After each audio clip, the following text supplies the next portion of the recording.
White Boy Brock. White Boy Brock? That's, what is it? Questions with White Boy Brock? Oh, yeah, White Boy Brock. I like that. Convos with Brock. We should make a series. Yeah, Convos with White Boy Brock. Yeah.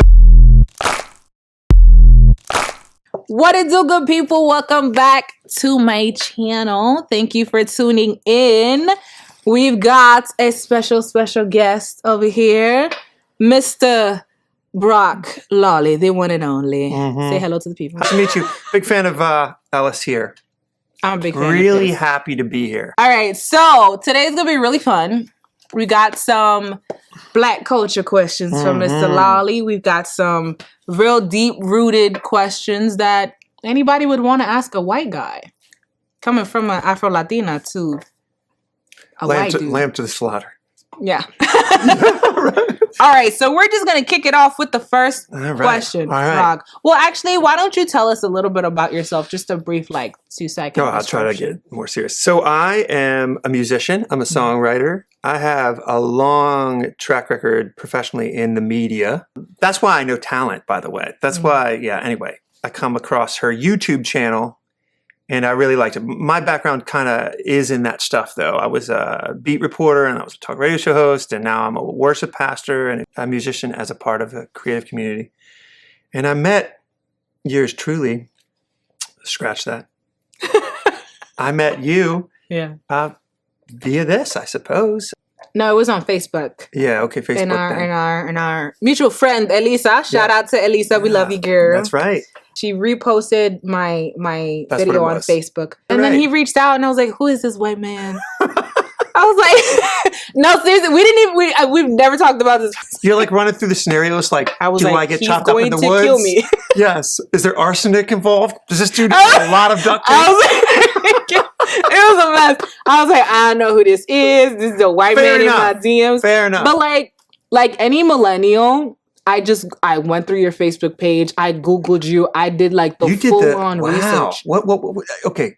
I didn't know that. Yeah, I had to. I mean, when you were done doing the research, did I pass the test? Yeah. I did. Yeah, because it seemed, so I was like. And I don't know any of the rules about, because I'm so old. You're super you just go straight into. We talked about this, the cell phone rules, the texting rules.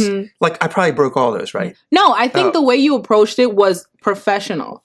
Which was another thing that I was like, okay, this isn't some sort of scam thing or whatever. But I still have my doubts. I have Dominican parents, you gotta keep yourself. That just sounds like wisdom. That's smart. So you go through, you see a bunch of baby videos. I see a bunch of baby videos, and then Nothing cool. You're not that impressed, but you're like, he's not going to stab me. No, I love. Right? That was like, all right. I think I'm safe. Yeah, I think I'm safe. Good.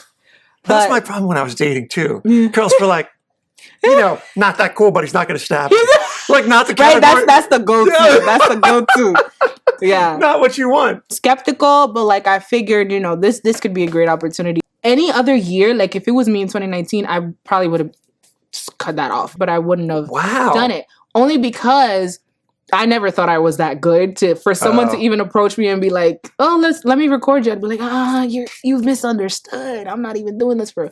But 2020, and we've had this conversation. 2020 really brought your confidence and your mission statement as a person and your purpose and stuff. Absolutely. Boy, that was God's timing then. I didn't know any of that stuff. Absolutely. But since meeting you, I will say my insecurity meter has gone up in the how I deal with millennials, though, because seriously. I'm sorry. No. In a good way, though, you learn from experience, but there is a lot of stuff you need to know before you just go full throttle at a millennial. One last question. When you receive this, what was it, Instagram message or whatever? Facebook message? Yeah. How white was it? It was just a little bit. Just a little bit. Right. Okay. So, all right. First question. We're going to keep it a little bit simple. The first question, we're going to keep it easy for you. What is the name of my current hairstyle? What is this called? This is easy? This is low-hanging fruit? Look, this is I know you've seen this. Okay. But I'm not going to get in trouble if I get it wrong. How much trouble? Weave. What? Oh, no, I said it wrong. Okay, wait. Wait, okay, I'm going to try Insert again. womp. Oh! It's where have you seen this before? Just look at one of them. Dreads. Dreadlocks. Dreadlocks. Or you could just say locks. Beautiful hair. Thank you. On a lovely lady. See, that's what I should have led with. You should have said that. Yep. You So should have said the that. proper term, though, just so we get this right for the Locks. viewers. Keep it as locks. Locks is okay for me Locks to say. is okay. We don't say dreads anymore because Dreads is... It's cut out. Okay. It comes from a long line of Dreads has got bad... It's a bad all rap. over it. It's a bad All rap. right, so I mean, people, locks. a lot of people won't penalize you for it. I won't penalize you. I'll just correct you and help you. Good. As I've done. Many a time. So many a time. So I like locks better anyway. Rolls off the Locks. tongue. Locks. Locks. But it's These are probably... Now, here's one more follow-up question. Can I universally take that to the bank, or is that only true of you? Meaning, if I just run around saying locks, I'm not going to get in trouble. No, people will know what you're talking about. Mine, per se, are faux locks.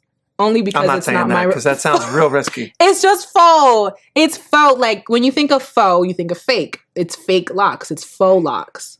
Yeah, but that sounds a little insulting, though. How- You know what I mean? Like, because you got to have a lot... You got to say it with confidence, and I wouldn't. Just say, if you want to compliment someone's locks, just say, I like your locks, period. Yeah, locks, I'm going Whether with that. it's faux or real, you don't need to know. All right, locks. There you go. One down. You learn something Okay, new every day. unfortunately, I crashed a plane on that one. Yep. That was Round two. It just leads me to my follow-up question, which is great. What is a weave versus a wig? Oh my goodness. Okay, I think I remember, that's but the thing is you educated me last time. I did. So I don't deserve all the credit for this, but a weave is you take your natural hair and you Keep it going. I'm not going to help you. Keep going.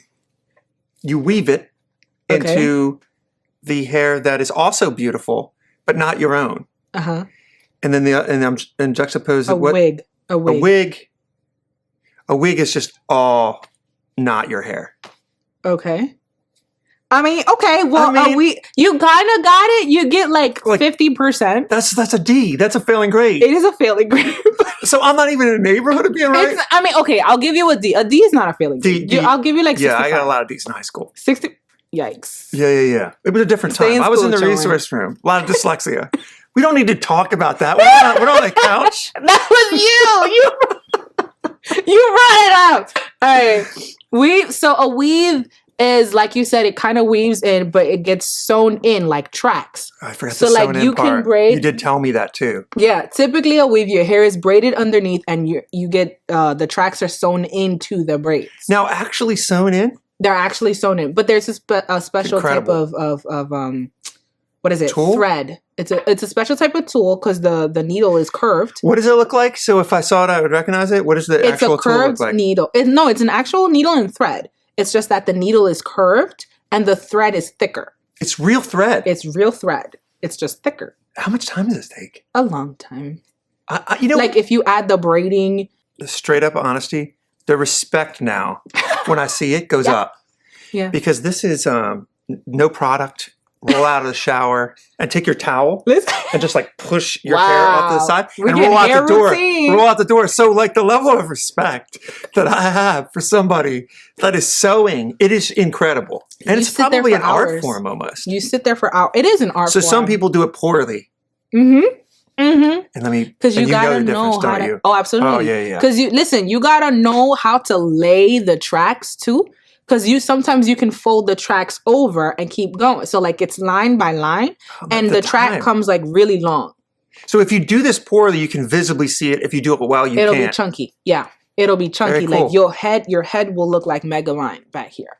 If I had 3-4 times the amount of hair I have now, could I do it? You could. I could. You could do it right now. Right, I know people who are talented enough that they can grip. Yeah, they can grip short hair. Incredible. I do not have that. I swear to you, this is the God's honest truth. If you didn't tell me that, you'd think it was my hair. I think it was your hair. And that's the point, I'm folks. dead serious about that. That is the point. I really would. And you got like a cool little like decoration thing going on here. Yeah, it's great.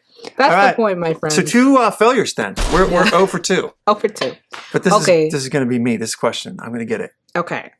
Next question. Now we're getting into the more serious one. All right. What does Jesus and justice mean to you? That's good.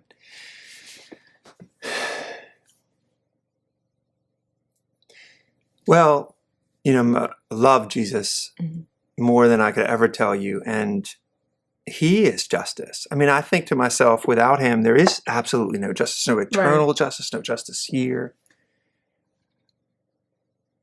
I look at his life and I think, what the real challenge with justice in the world, right, is this challenge between mercy and truth and punishment and nuance and understanding. And somehow in this person of Jesus Christ, this man God, is all those things in the same moment.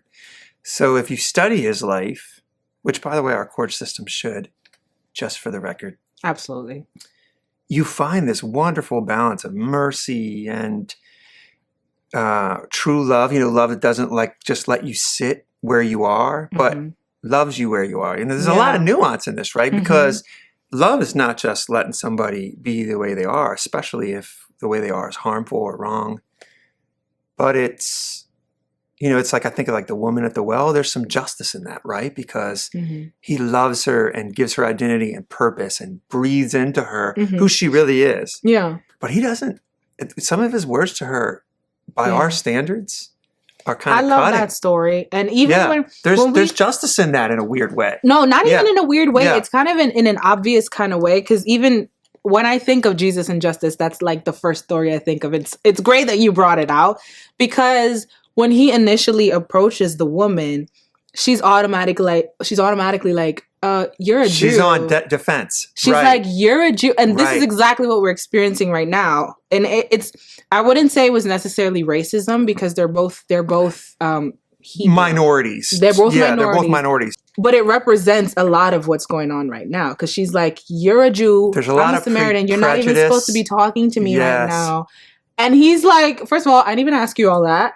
So it kind of like, and honestly, that's just the first story I think of when I think of Jesus and it's justice. so beautiful because it's nuanced like real life is, right? That she leads with all that hurt. And, she kind of, from her experience, has every reason, earthly reason, to assume all these things, but she's wrong, right? Yeah. And even the way that Jesus deals with her is so human on the front end. Like, it's like, look, of course you're going to be like spicy and you're going to be prickly because look at like what has been your truth up till now. And he's like, I'm going to show you a new way.